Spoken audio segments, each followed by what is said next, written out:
देखिए मुझे लगता है कि चंद फॉलोअर्स बढ़ाने के लिए, चंद जो है अपने आप को लोकप्रिय करने के लिए लोग इस प्रकार के अभद्र और आपत्तिजनक टिप्पणी करते हैं। आजकल ये शायद ट्रेंड हो गया है, परंतु यह ट्रेंड कितना विभत्स हो सकता है यह मैं समझ पाई हूं इस प्रकरण को देख करके, जिसमें इतनी अभद्र बात कही गई उन्होंने स्वयं के माता पिता के लिए। आप देखिए ना, समाज का कितना नैतिक पतन होता जा रहा है।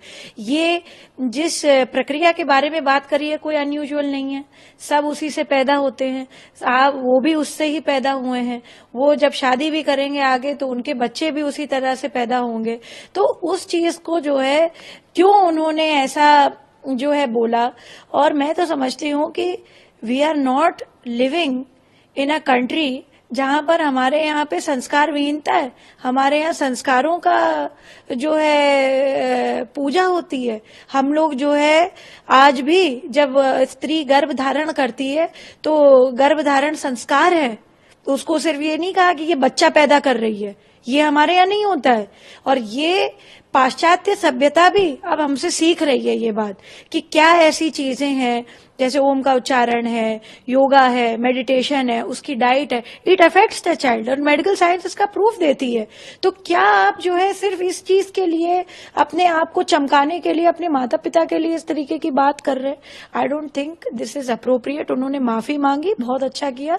मैं तो भारत सरकार से अपेक्षा करती हूँ इस प्रकार के यूट्यूबर्स को इस अपना लाइसेंस ही ना दें, यूट्यूब को लिख करके भेजे कि ये लोगों को बैन करें, क्योंकि समाज में आज चलिए अच्छा ही हुआ कि इनकी सोच परिलक्षित हो गई सबके सामने।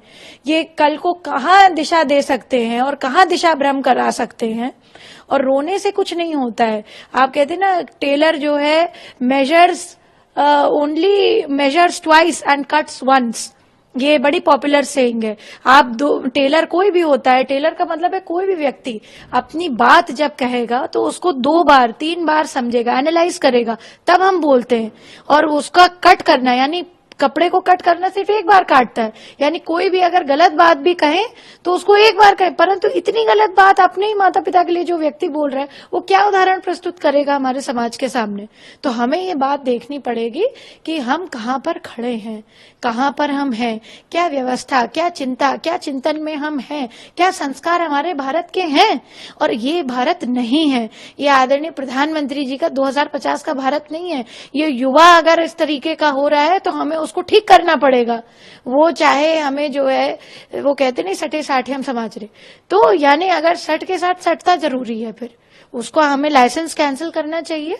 और हमें ये बात के लिए भारत सरकार की प्रतिबद्धता होनी चाहिए। जो पुलिस ने एक्शन किया है, कमेंट कि भाई बड़ा अच्छा काम किया, आई सैल्यूट द पुलिस कि उन्होंने एक अच्छा स्टेप लिया। जिन लोगों ने इसके पीछे बहुत सारी रिपोर्ट दर्ज करी हैं उनको भी मेरा नमन है कि आपने भारत की संस्कृति सभ्यता को बचाने के लिए अपने से हट करके ऊपर सोचा, क्योंकि देश ऐसे ही बनता है। देश सिर्फ एक व्यक्ति, इसका फ्रीडम ऑफ स्पीच का मतलब ये नहीं कि कुछ भी आप नहीं बोल सकते हैं, और खास तौर से आप अपने पेरेंट्स के लिए इस तरह से नहीं बोल सकते हैं। हमारे पेरेंट्स चाहे कुछ भी हों, आज हमारे प्राण है अगर, तो हमारे माता पिता की वजह से हैं। आज अगर हम सांस ले रहे हैं, ये पूरा शरीर का जो तंत्र है, हमारी नासिका, हमारे आंख, हमारे कान, हमारा ब्रेन, सब कुछ हमारे माता पिता का दिया हुआ है। तो उसको हमें किस तरह से यूज करना है, भाई भगवान ने भी अपने माता पिता को ही सबसे पहला वो माना। तो जो है इस तरीके की बातें करना अच्छी बात नहीं है। उनको माफी के साथ साथ मैं भारत सरकार से ये निवेदन करूंगी, करबद्ध निवेदन करूंगी कि इनका लाइसेंस कैंसिल करें। अमर उजाला जीवांजलि के सारथी की मदद लें और महाकुंभ में स्नान जरूर करें।